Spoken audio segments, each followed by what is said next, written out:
Good afternoon, good evening, wherever you are. Welcome back to In Conversation.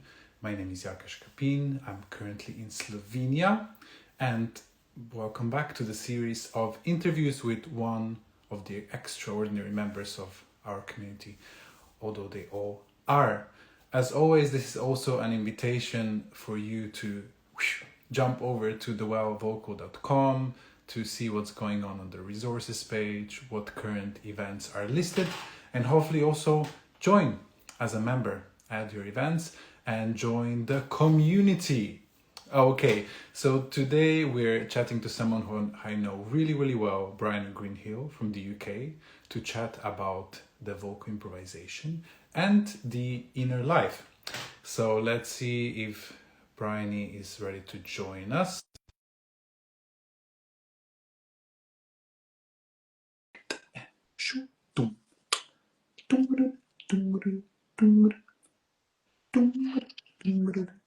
Hello. Hi, am I on? Hi. Is this this is happening? This is happening. Yeah, You're in. I think this is Welcome. my first. Hi, thank you. It's good to be here. Your first live? It's my first ever Instagram live. Yeah. Hi, Brilliant. Instagram live. Hi, Yaka. Hi, Exactly. well community. Hi, Briony. So you're in your home office. You're in Devon. Hmm. I think we are gonna almost go back in time. We have lots to chat about. Okay. We know each other quite well. I want to hear about the start first, in kind of brief terms, you and vocal improvisation, when it really hit, where it really hit, and how do you remember those early days, looking back now? Mm.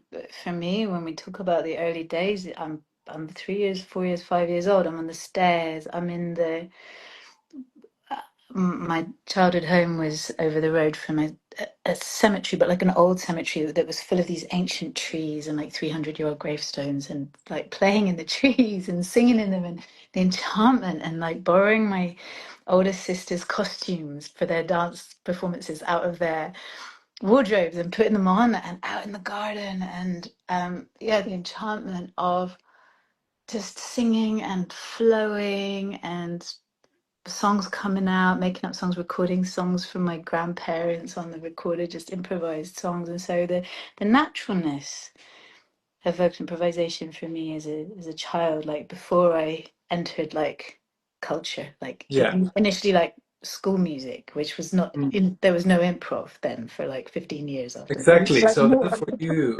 entering the culture, did that feeling always stay with you? Did you feel like at some points it got lost, it got suppressed, however you want to call it? How was that journey into adulthood with you and your voice? Oh, oh, it's such a tender question. On the one hand, there was always then this privacy.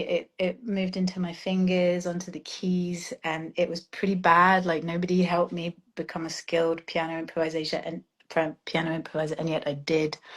And I would wait till my family went out, and then this flow, this creative flow onto the keys, and with my voice and expression, self-expression, my emotions.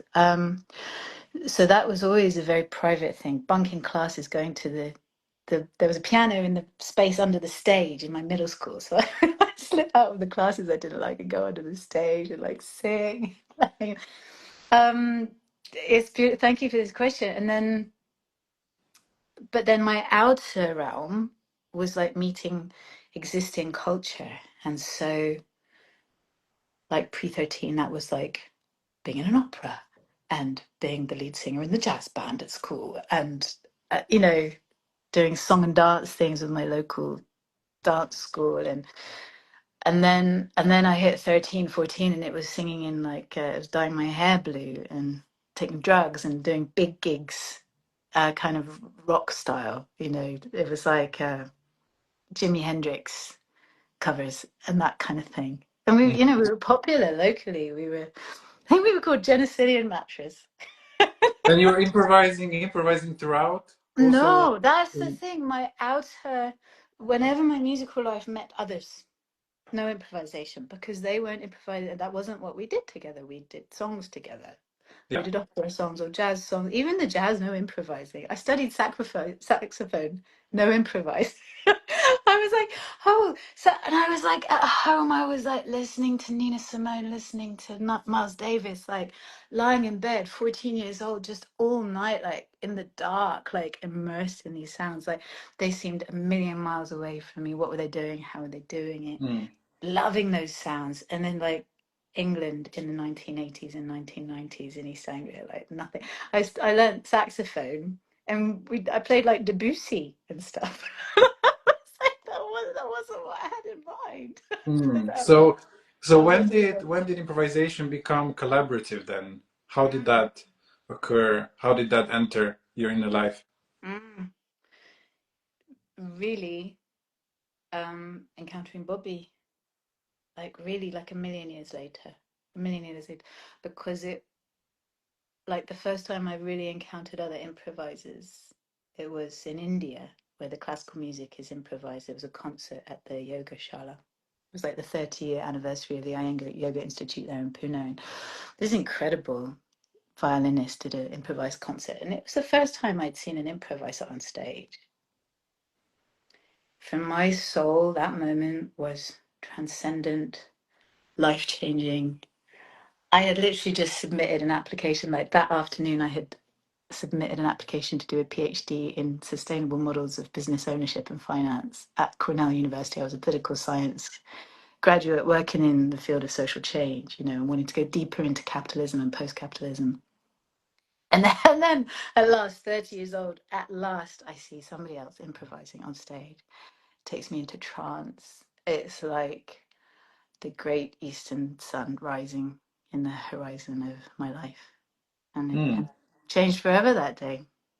And what about then? Because I know you then spent also 10 years in California. What was the transition from India all the way to the West?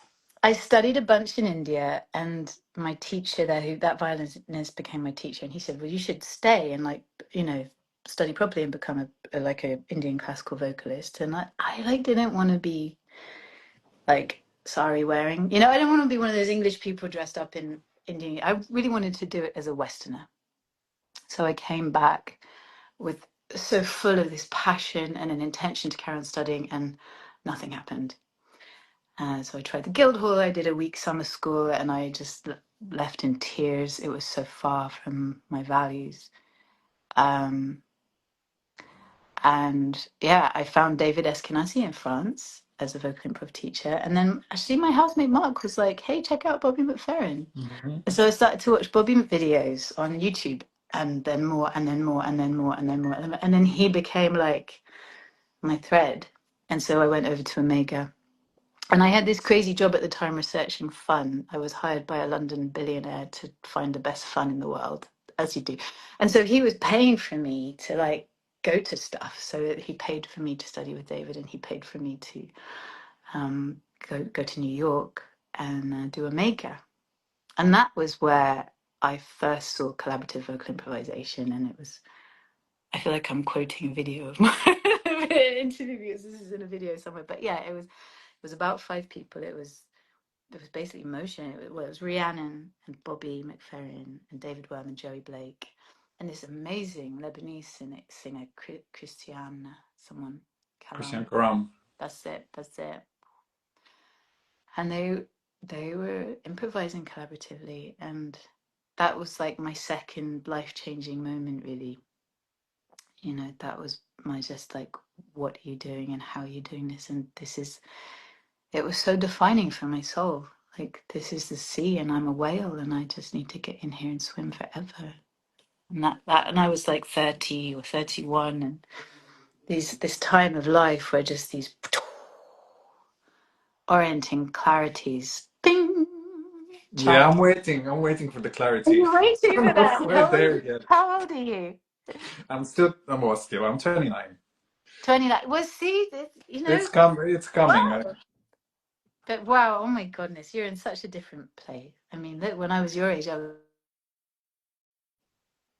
was researching fun and yeah, applying for But PhD. researching fun, right, and improvisation have a lot to do with each other, and how we learn as improvisers, and how much we play, and how much that catalyzes and speeds up other processes. It's very related.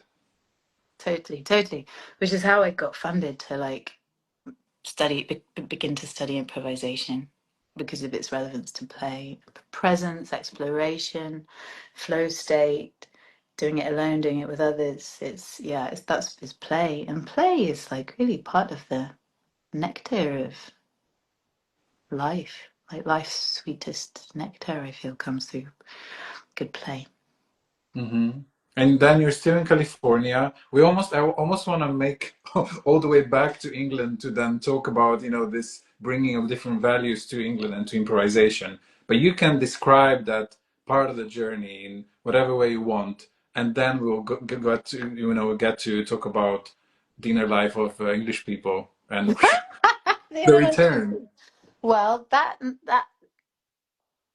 week at Jamaica. So I had an American boyfriend at the time, and we were going to have to either get married or split up. It had been like a year and a half of back and forth with the visa situation, and it was unstable. And we'd been like wrestling in that dilemma all summer. And the night of the WeBe3 concert, actually, at that Omega week, Rianne and David Worm and Joe Blake, Michael, like gate crashed into Omega with his best pink shirt on. And we watched the concert and it filled the room with love. And at the end, he said, "Please don't leave this country without marrying me." So I said, "Okay, let's sleep on it." And in the morning, I said yes. Oh no, in the morning, I went and sang with Joey Blake. Listen to the rhythm of the rain. He composes these epic gospels. So I was Yeah. like crying, like singing this epic Joey Blake gospel music. And I go back to the room. I say yes, and we got married like 3 days later, barefoot in a park in in upstate New York. And I love all the fire and you all are hearts and yeah. And my parents didn't even know. It was it was wild. So then he moved to London, and then we moved to California. And that was Hmm. the beginning. And it was actually Guillermo Rosenthaler. We were like, where are we going to move? Should we move to New York or Albany or whatever? And Guillermo was like, we're on the tube in London. He was like, if you're going to live in America, it has to be the Bay Area, right? Would you live in the Bay Area for me? It's I like, mean, because now I knowing have you, decided you it. do fit the Bay Area vibe. I mean, I I've fit visited you so well. there. I've been there. It works, no? It's heartbreaking, actually. I mean, it's so wonderful to find a place in the world where I feel like I fit so completely. Um, and then to not, for my system, not to be able to root there is complex. I mean, do you feel that? Like, do you fit in London, but actually there's a Yeah, I'm not sure that I Slovenianness fit. in you? Yeah, I'm not sure that I fit really long term, and especially I'm not sure that I fit with my artistic interests and my like even the way I see culture and the culture that I'm from. Right now, it doesn't feel like the most, productive, creative place to be for me internally. Mm. But I do have a strong link with London. It's maybe about going in and out, but not being fully based there. Yeah. And Slovenia is feeling like a better. Slovenia is feeling like the whole very important routing process, and whatever else is going to grow from it might go in any number of directions. But for a couple of years, it was important to be here. And it's also my improvisation that I think brings me back, because the more I improvised, the more I was conscious of the cultural aspects of it, and the more I improvised, thinking of my culture, it made me want to study more and be here even just to understand the history a bit better, some traditional singing styles, and whenever I hear them, I know that I have to go deeper in that direction. It's a very clear, sign Mm. when I listen to particular ways of singing. Mm. And yeah, as Zahar is saying in the comments, that I fit perfectly in Kiev. I did feel like that going to Ukraine, going to Kiev. It was like going back in time and listening to them, singing now folk music on the streets. It was like I definitely have a link to that, as a Slavic person, and it's the place where Slavic people would travel from, even if it is, however many, 1500 years ago. But there's a strong link there. So that part of me feels like it needs to be on this side, at least on the eastern side of the Iron Curtain, or the ideology of the West, and then see what Mm. goes from there. Yes. There you go. I hear your soul speaking there. That what you're saying, you're waiting for that ding, that crystal ding of like sense of direction coming. But Bill Plotkin talks about this, like be it in the stage of being the wanderer in the cocoon, and like the kind of following what he calls luminous or numinous, that clarity. Like whenever you hear that music, you have to go deeper. It's like Yeah. it's your soul going, oh yeah, yeah, yeah, yeah, that way. Mm. Mm. And now, Chiche, going back to you and rewinding or Yeah. winding. So I almost want to go back to the end of your time in California when you actually moved back. I almost want to ask you, what did you think you were bringing at that point? I know you then also did All the Way In with Rhiannon, which was significant. Lots of other things that happened in California. But when you moved back, what were you bringing with you, or with what kind of an intention were you returning? I didn't have a clue what I was going to do for work. In California, I was a children's piano teacher. I was like the Mary Poppins of piano. Um, and I had this full studio of children, and I would sort of parachute in, and we would improvise and play. And I was the piano teacher that I wished I'd have had when I was like, 8 and stuff. So, and then I was like an improviser by evening and by morning, and because I think that livelihood, that kind of like 3 till 7 p.m. daily work, that gives a lot of time to be a musician before and after. So, um, I wanted to make an eco village. I wanted to create a regenerative village project. I wanted to create a paradigm shifting eco village in Wales. That was my primary intention. I didn't know what I was going to do for work. There had been, I did All the Way In with Rhiannon the year long in 2012 when I was 32. And so then there was a thing whenever I would come back to Britain, I would teach like a day long or a weekend. Again, it was Guillermo who was like, oh, next time you come back, will you do a day long? Just teach us some of what you're learning with Rhiannon. And he said, sure. He hosted it. And then everybody was like, oh, next time you come back, will you do a weekend? And that went on. And there was just a sense of like, oh, more, more, more. And so it started to become a week-long retreat in the summer and a week-long retreat in the winter. And people just kept on coming on them, the same one. And then I arrived in Britain in July of 2017 Mm-hmm. and did a retreat and on the Isle of Egg, and so many people had just come back and back and back again. I said in the opening circle, I said I'm really just holding the question of what you need from me, because you can't keep just doing the beginner week. It's like, what do Yeah. you need? And so they created the year-long courses like around the dinner table, and so I got swept up into that. And somebody said, do you need an assistant? And somebody else came up at a festival and said, can I make a film about this work? And it all just kind of it wasn't in the plan, but it unfolded. Mm-hmm. Yeah. And now looking back, what do you think they needed? What was about this way of improvising that people responded to? I'm just seeing something like water entering oil or oil entering water, like a different substance entering the culture. 'Cause I think where Britain and America differ, one of the many, many, many ways that they differ, like jazz is an American art form. Like Americans kind of know improvisation on some level. Like they've been surrounded by it. Bobby McFerrin was on like Sesame Street, and everybody is improvising on some instrument somewhere in American music. And you hear it through the windows and down the street and in the pubs and you hear it around. And in Britain, I'm not aware. And Black Londoners tell me I'm missing Black culture. And yes, I'm a white girl and white woman, and so from the subcultural spheres I've been inhabiting in Britain as somebody who's been musical my whole life, like I'm just not aware of an improvisational culture here musically. Um, and so for singers for whom your options are join a choir, and it's a wonderful thing. Your voice is enmeshed in a chorus. It's precious art form, right? But how about your creativity and your self-expression? It is like where there isn't necessarily room for that in a choir. We can be a singer-songwriter, but do you want to have the whole stage to yourself? Because you get the creativity and the self-expression, but then you're kind of like on your own, or you have a band, which is like a pretty major commitment. Um, I don't know, or you sing at home or do karaoke or something. I don't know, something. So but yet we're all singers, and so for people who want to be creative themselves but in communion with others, with a kind of spontaneity and a sweetness. Like, um, it's a different cultural answer to the question of like, how might I sing in my life?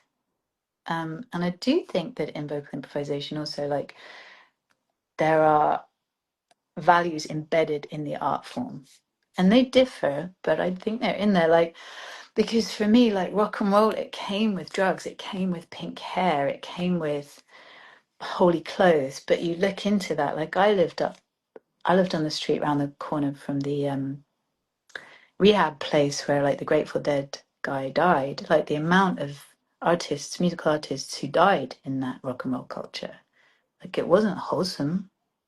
Something else was going on, you know.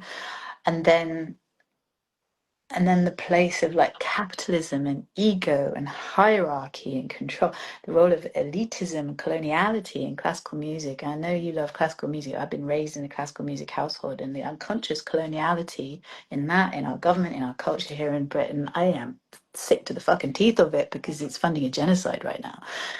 Um, but it's in the music and the elitism and the exclusion of classical music. And I do personally bear a grudge as a musical kid who was then educated through a like classical dotsy way. And there was no other musical education on offer for me as a child. And I was alienated by that. And I only really started to meet myself as a musician when I was taught by black and brown people, or people sourcing in black and brown musical lineages where it's more ear based.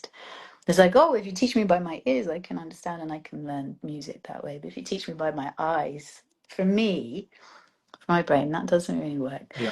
So what I'm saying is improvisation, it has this like fucking fun and courage and authenticity and lifting each other up and needing each other and loving each other and co-creating together. And people tend to do it sober, and people tend to be kind to each other.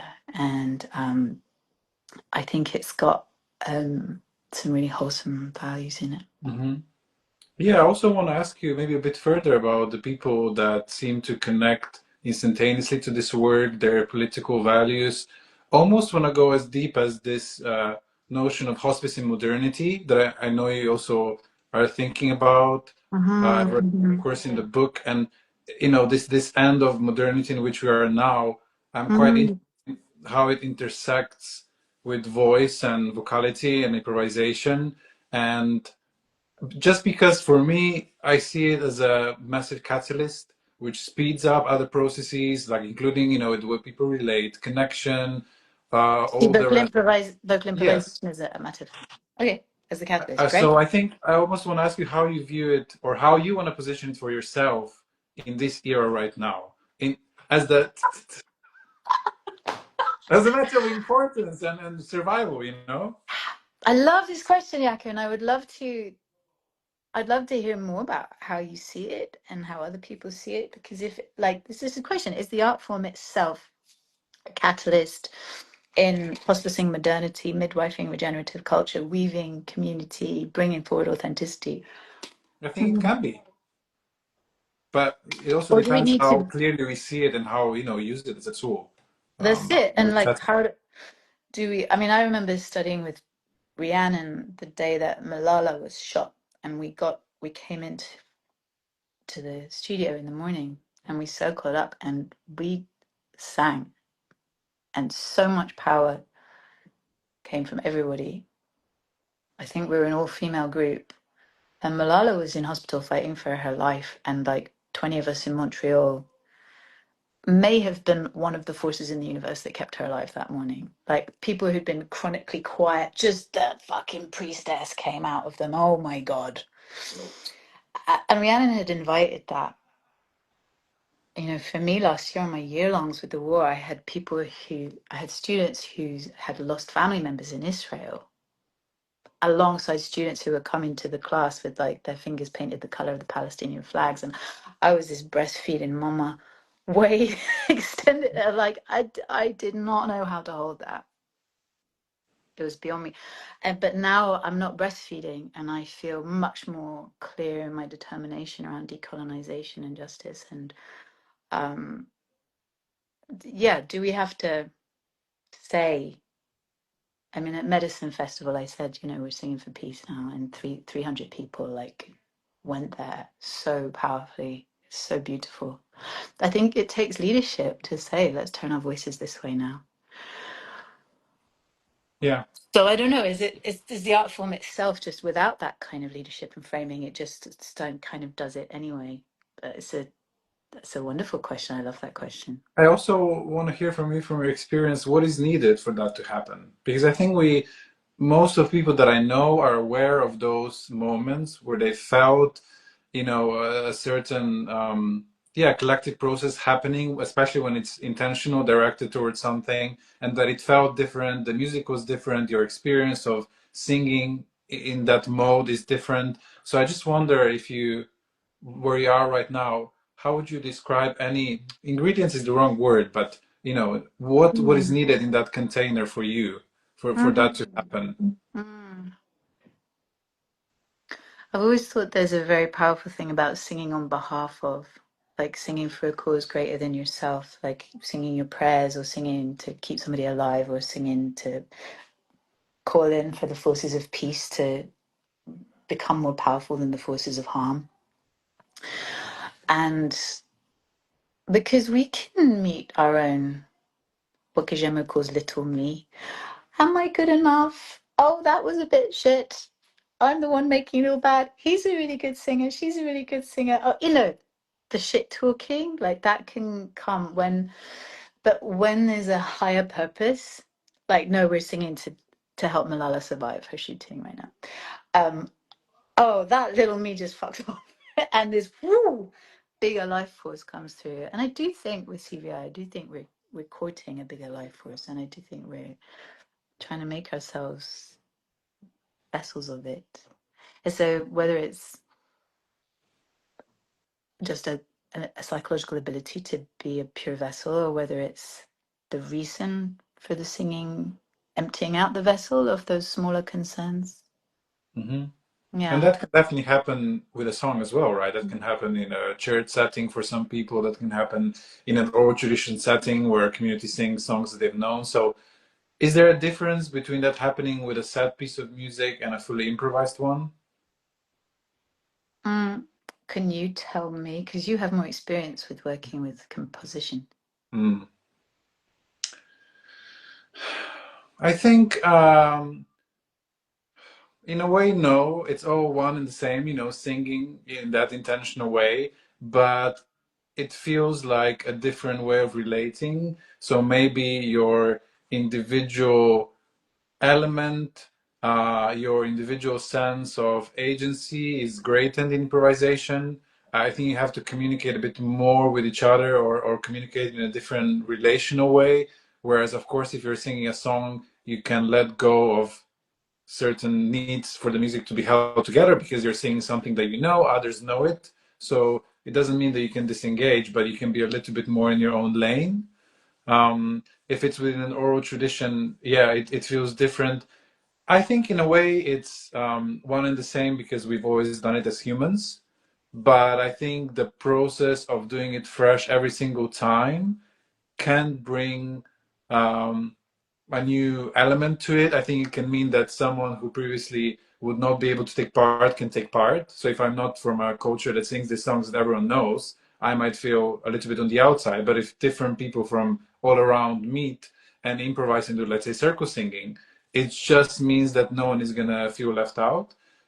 So it's almost this tool element of it. Brings it more to mind in a tool sense, and also sometimes maybe in other ways you feel like you cannot do it by yourself, that you would not be able to reach the same intentionality. But I think maybe with fully improvised music, it's more of a bridge to your everyday life.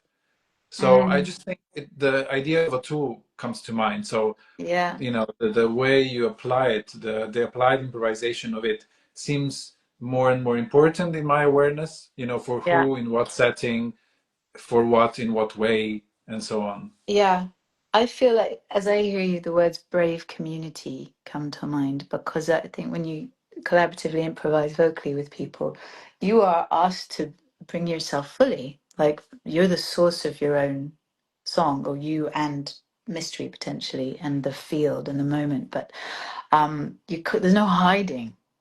Like you generate, and then you commit to what's coming out your mouth, and everybody's doing that. And so it's like this, how do I bring my Briony song, you bring your Yaka's song, and whoever else brings their song, and then we find the music together by weaving our songs together. It's like I'm calling extremely sane, extremely insane. I'm the caller of this national strike.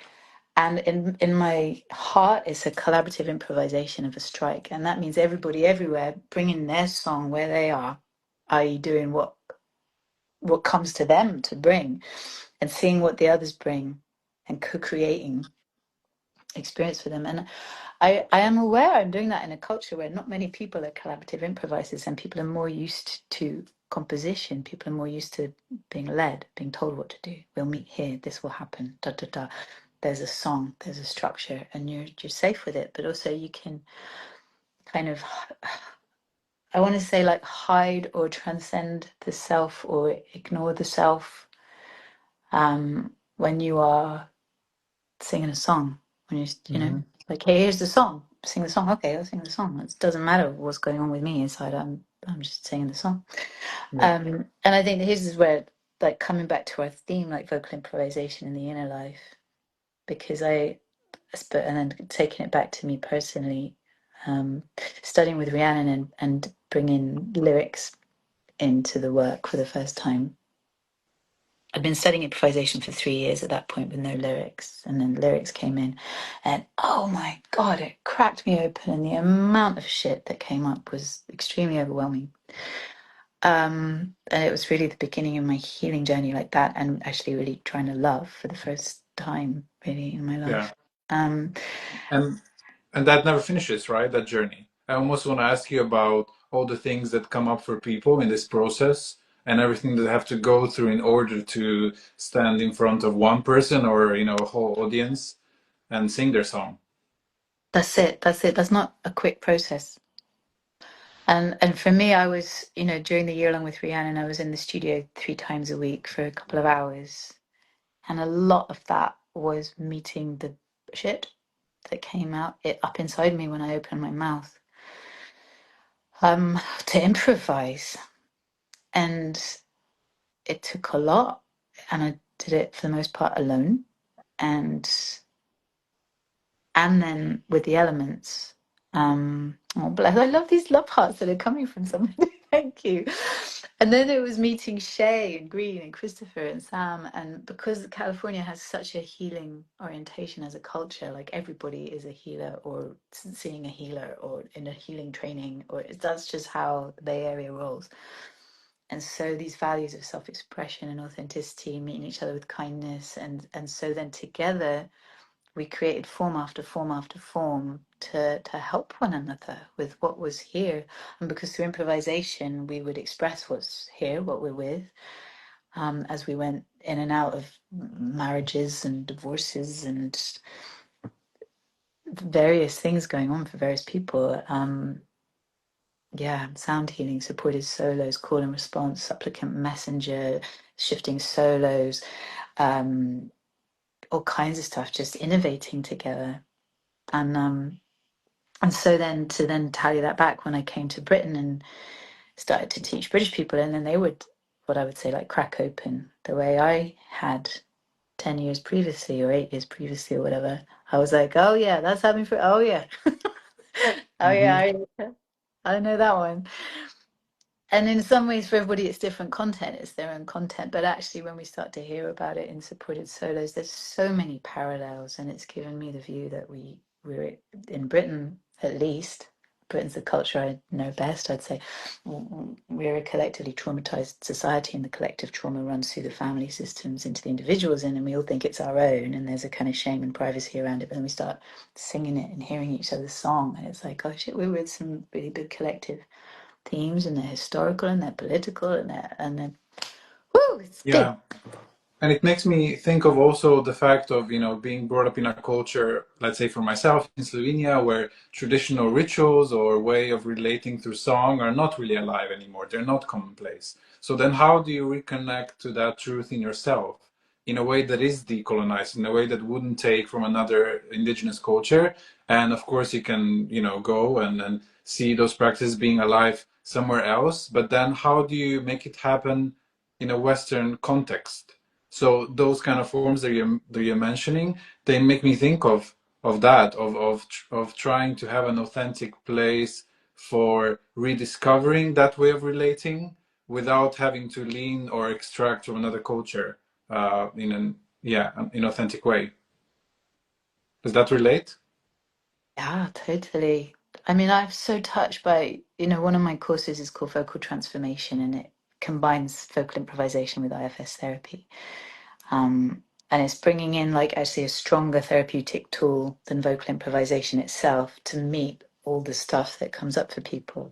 And this last group that we just got to the end of a couple of weeks ago, in the closing circle, so many people said, "Oh my, you're my people." Like, how I want to live with you all now and be in tribe. And so many people said, like, there's no one in my life I can be this honest with and be met with kindness and safety. People are used to being gaslit and having the piss taken of them and told to shut up and pull themselves together or whatever, But this, like, no, you can feel what you feel, and I hear you, and I'll reflect you, and check it out. I'll provide a backing track. Hmm. And also, it makes me think of how much is needed in terms of infrastructure for these processes to happen. Because we know our peers, we know teachers who are doing their own thing in all corners of the world, and very few of them would have, state funding or would have support for them, or like a, psychologist present, or a relationship with a mental health charity. So it just makes me think that yeah, there's a lot to be done in terms of imagining systems that would support those processes to happen. Yeah, for people on a larger scale, right?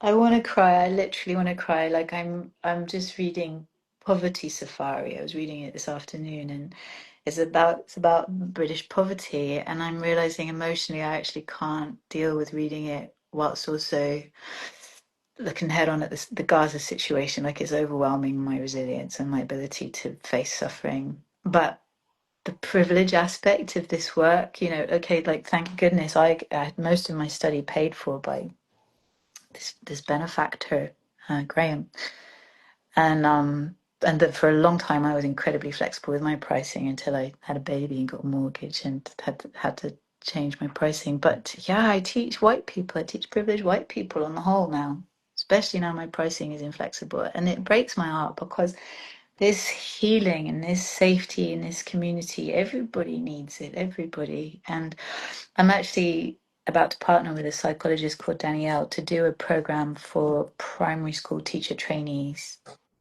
And she's coming from the point of view of, like, stop hurting the children, and I'm coming from the point of view of stopping the children from singing. So we're both saying, look, the children are calm. Like, I mean, just see Robin. He's just like, sure, he has his cranky moments, but he's just this sweet dude. It's like things are good when you're two, if you haven't been harmed, too much. Um, and he's singing a lot and babbling, and me, my creative flow, right, that we started the conversation Hmm. with, and how that got so pushed into the private realm because there was no cultural space for it. And so what's a card of like 10 vocal improv forms that a primary school teacher can do with their kids? And on Danielle's side, what's 10 things to be aware of, like how not to shame them, how not to gaslight them, how to Yeah. hold emotions, how to make it safe to be a human, and all the things that involves, like a wider Hmm. scope for our full humanity, which we all have, but most of us are, many people are masking to as a protection in a often unkind culture. Hmm. For my closing question, I want to go back to this concept of inner life and just conclude with thoughts on how to not make that, an internalized process, because I've also seen or experienced in my perception that sometimes when we just improvise, we can also get caught on something that's internal, that's our own, and that it's keep kind of being repeated. So how would you talk about this process of reaching out, yes, being with our internal self, but then how can that not become re-individualized as it would, let's say, in Western, psychotherapy sometimes, and all these processes that we're used to. Ah, How can this be a continuously outlooking process that makes us, question everything and then make different choices? yeah, I love this question. I love all your questions. Thank you for your preparation and your wonderful questions. Um, yeah, how do we not get into soul narcissism, right? And Yes, please. yeah, yeah. And the balance between the inner and the outer. And for me, in my heart, the balance between like the inner work and the healing and the spiritual, but also the technical. Like it was refreshing to spend January with Bobby McFerrin in Motion. And like nobody really was expressing their inner life, but they were technical as anything. And it was very pleasing. Um, and so can we call each other into balance? Like, yes, now I need to express myself and I need support, or now you need that and I'm here for you. But now, can we take the attention off ourselves and look at Hmm. the systemic or the creative or the playful or the spiritual or connect with these trees or, yeah. I think that's a personal intention. It needs to be a collective intention of like who you're singing with and how do we hold each other to yo, do you want to, okay, your navel is very beautiful, but would you like to turn your attention elsewhere as well? And that's quite tricky. It comes back also to the idea of leadership and what is needed in those processes, because in anyways that's relational. Like most of the time we're not going to be able to realize from the inside where we've been, and only an outside perspective might be able to say, we might have been in this area, what if we think of this? So how do we navigate that as collaborators? Very often I come back to Bill Plotkin and his notion of different stages of life. Like there's a stage 4, where you're the wanderer in the cocoon. I think, if I may say on Instagram, I think you're quite deep in that right now, Yaka, and I have previously been deep in it. Where sometimes you do need to center your own healing. And sometimes that is like for me, when I was in that state, I couldn't love securely. Like I couldn't have a secure attachment relationship. I was just knocking up against my own dysfunctionality and wounding again and again and again and again and again. I couldn't have a big cultural role. I couldn't perform with a regulated nervous system. Like there was so much I just had to work through because otherwise it was just fucking me up over and over and over and over and over. So now here I am, I'm about to turn 46. I have done an absolute shit ton of healing work by this point. And and I'm in a different stage of life. I'm in stage 5, kind of maybe approaching stage 6. And one of my other teacher, Daniel Four, he says, there comes a time when you've done enough healing. Get to work. The world needs you. The world needs healed people to show up and sort out our politics and campaign and make your local area better or whatever, but turn And out with sometimes be earlier of than we service. think, Mhm. this idea of getting out and doing the thing, sometimes earlier than we think. And I know it's a, different stage for everyone, and it's hard to say, but I think in Western society, it can be that, they're prioritizing the internal, is seen more than reaching out in a, everyday collectivity type of way. And I think that improvisation can be a tool for that. Everyday Just collectivity. I everyday love that term. collectivity, Everyday anytime, collectivity.